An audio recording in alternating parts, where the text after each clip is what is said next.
Welcome there everyone to my channel. I am Wahed.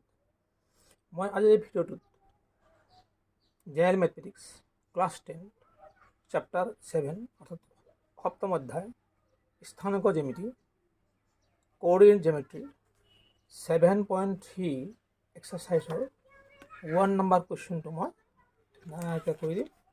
তেনেকৈ চাবা। এইটো 7 নম্বৰ কুৱেশ্যনটো কি আছে? ত্ৰিভুজৰ কালি নিৰ্ণয় কৰা যাৰ শীৰ্ষবিন্দুবিলাক হ'ল 2 3 -1 0 2 -4 দুই নম্বৰত আছে -5 -1 3 -5 5 2। মই ধুনীয়াকৈ বুজাই দিম, তেনেকৈ চাবা। নিশ্চয় তোমালোকৰ 100% ক্লিয়াৰ হ'ব। চাবা, তাৰ আগতো অকণমান কথা জানিব লাগিব তোমালোকৰ ত্ৰিভুজৰ কালি সম্পৰ্কে।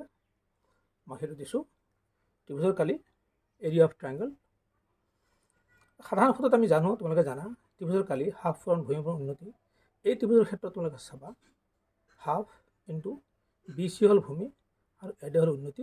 এইটো 90 ডিগ্ৰী থাকে। হৈ গ'ল। হিৰণৰ সূত্ৰ মতে ত্ৰিভুজৰ কালি কি আছে?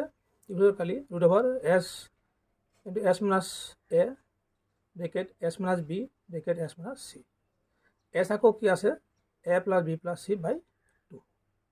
মনত ৰাখিবা, এই এ বি চি এই তিনিটা হ'ল কি? ত্ৰিভুজৰ বাহুৰ যোগ, দৈৰ্ঘ্য। এতিয়া চাবা তোমালোকে, এতিয়া আচল চেপ্টাৰলৈ যাওঁ। স্থানাংক জ্যামিতি মতে ত্ৰিভুজৰ কালি কি হ'ব? এতিয়া চাবা তোমালোকে, এ বি চি এই তিনিটা শীৰ্ষবিন্দুৰ স্থানাংক দিয়া আছে x1 y1 x2 y2 x3 y3। তোমালোকে চাবা, এইটো এটা মই ধুনীয়াকৈ এটা ত্ৰিভুজৰ কালি সম্পৰ্কে বুজাইছোঁ। তোমাক ধুনীয়াকৈ অলপমান চাবা, অলপ মন দিবা ভালকৈ চাবা। এইটো x1 x2 x3 x1 x2 x3 আকৌ x1 মই এনেকৈ পাতি দিছোঁ। তাৰপাছত চাবা y1 y2 y3 আকৌ y1 পাতিছোঁ। ত্ৰিভুজৰ কালি চাবা তোমালোকে কেনেকৈ ওলোৱা হয়। x1 ইনটু y2 চাবা, half equal to half x1 into y2 plus x2 into y3 plus x3 into y1। তাৰপিছত আকৌ ব্ৰেকেট দি মাইনাছ। চাবা তোমালোকে, আকৌ ইফালৰ পৰা যাব। এতিয়া y1 x2 plus y2 x3 plus y3 x1 bracket হৈ গ'ল। চোৱা, ধুনীয়াকৈ আমাৰ ফৰ্মুলা হৈ গ'ল। বা এনেকুৱা ধৰণৰ তোমালোকেও কৰিব পাৰিবা। ত্ৰিভুজৰ কালি সূত্ৰ হাফ 1/2 ব্ৰেকেট চাবা তোমালোকে x1 bracket y2 minus y3 bracket. x1 হ'লে আমি কি কৰিম? y2 y3 ল'ম প্লাছ x2 ল'লে আমি y3 y1 ল'ম মাইনাছ প্লাছ x3 ল'লে আমাৰ x3 যদি লওঁ y1 মাইনাছ y2। এনেকৈ তোমালোকে ল'ব পাৰিবা। নিশ্চয় তোমালোকৰ এইটো জানা আছে, ভালকৈ মনত ৰাখি থবা, তেতিয়া পিছত গৈ সুবিধা হ'ব তোমালোকৰ। এতিয়া চোৱা, মই আচল অংকলৈ যাওঁ। চোৱা তোমালোকে, কুৱেশ্যনটো এইটো আছিলে এ বি চি। তাতে কিন্তু এ বি চিটো দিয়া নাই, মই এ বি চিটো ধৰি লৈছোঁ। চাবা তোমালোকে, এক্সৰ এইটো এক্স, এইটো এক্স, এইটো এক্স, x1 ইয়াত, x2 ইয়াত, x3 ইয়াত, আকৌ x1 ইয়াত, এই x1 ইয়াত। আকৌ চাবা y1 y2 y3 আকৌ y1। এতিয়া আগতে এইবিলাক পূৰণ কৰি যোৱা।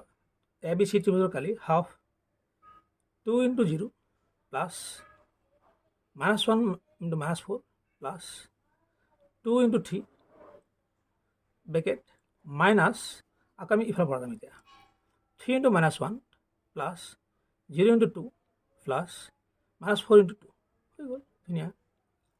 ইয়াত চাবা ইকুৱেল টু হাফ 0 -1 -4 4 হৈ গ'ল পূৰণ কৰিলে, আৰু 2 ইনটু 3 6 মাইনাছ এই মাইনাছটো ইয়াত দি দিলোঁ ব্ৰেকেট। এই 3 গুণ 3 -3 হৈ গ'ল। তাৰপিছত এইটো 0 হৈ যাব। তাৰপিছত এইটো কি হ'ব? মাইনাছ প্লাছ মাইনাছ 4 2 8 হৈ গ'ল। ধুনীয়া হৈ গ'ল। চাবা তোমালোকে, আকৌ ইকুৱেল টু হাফ, এতিয়া 4 প্লাছ 6 10 হৈ গ'ল।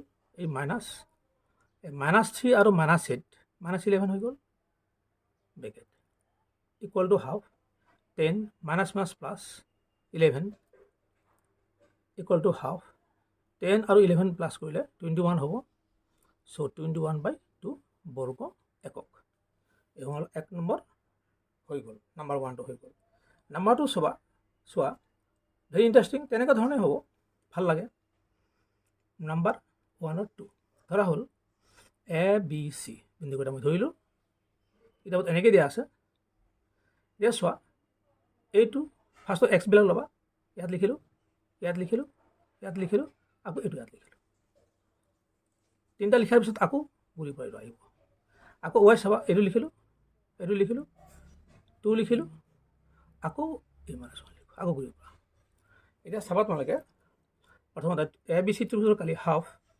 তাৰপিছত ব্ৰেকেট ফাৰ্ষ্ট এইবিলাক পূৰণ কৰিবা -1 -5 into -5 plus 3 into 2 plus 5 into -1 bracket minus আকৌ ব্ৰেকেট আকৌ এইফালৰ পৰা যাবা -1 into 3 -1 into 3 plus -5 into 5 plus 2 into -5 bracket চাবা ইয়াতে -5 প্লাছ 5 5 যা 25 5 5 গুণ 25 ইয়াত হ'ব কি 6 ইয়াত হ'ব কি প্লাছ মাইনাছ 5 গুণ 5 হৈ গ'ল আকৌ এই মাইনাছ ইয়াত আকৌ চাবা ব্ৰেকেট দিলোঁ মাইনাছ প্লাছ মাইনাছ 3 গুণ 3 আকৌ মাইনাছ প্লাছ মাইনাছ 5 5 গুণ 25 আকৌ প্লাছ মাইনাছ 2 5 গুণ 10 হৈ গ'ল ধুনীয়া আকৌ ইকুৱেল টু হাফ ইয়াত কি থাকিব আৰু এই 25 পৰা 5 গ'লে কি থাকিব 20 থাকিব 20 আৰু 6 26 মাইনাছ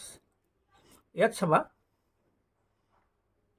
25 আৰু 10 35 হৈ গ'ল 35 আৰু 3 যোগ কৰি কি হ'ব 38 গোটেইবিলাক মাইনাছখন আমি যোগ কৰি দিলোঁ 38 হৈ গ'ল মাইনাছ থাকিলে ইয়াতে এইটো মাইনাছ হৈ গ'ল আকৌ ইকুৱেল টু হাফ 26 -5 প্লাছ 38 চাবা তোমালোকে আকৌ ইকুৱেল টু হাফ 26 প্লাছ 38 এইটো যোগ কৰিলে কি হ'ব 64 হ'ব equal to half into into হ'ব 64 হৈ গ'ল 2 64 কাটিলে 2 6 কাটিলে 3 বাৰ যাব হৰণ কৰিলে আৰু 2 4 হৰণ কৰিলে 2 বাৰ যাব 32 হৈ গ'ল ইকুৱেল টু 32 বৰ্গ একক নিশ্চয় তোমালোকৰ ক্লিয়াৰ হৈছে